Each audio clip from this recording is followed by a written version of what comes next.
In the last decade, Western Australia's road fatality rate has risen to amongst the highest in the world. And surprisingly, the biggest cause is driver inattention. Western Australia's road safety results is unacceptable. People are more and more trying to do many things at one time. You are in fact switching from one to the other. We think anything up to a maximum of around 80% of our road crashes are due to inattention. We wanted to find a way to start solving the problem.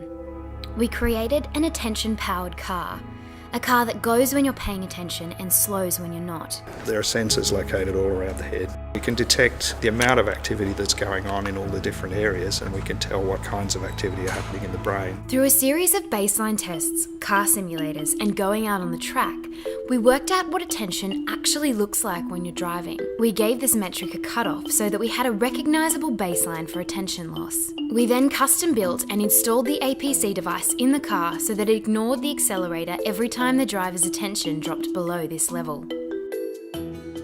After more data analysis, the car was government approved as roadworthy, and we took it on a journey, collecting real data from real people in some of the state's worst affected areas. The launch of the attention-powered car was covered globally. A world first in motoring has been unveiled in Perth. Australian experts have developed technology with a car powered by your attention. To pinpoint possible solutions, we continued with closed-circuit experiments. Now, more than 80% of Western Australians are aware of the dangers of inattention.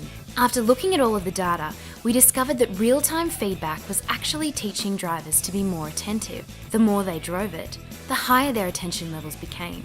This information is teaching us the pathway to training the brain to stay focused while driving. We've already begun work on a simplified, consumer-ready version of the technology and a training app in the first practical attempt to solve the issue of driver inattention.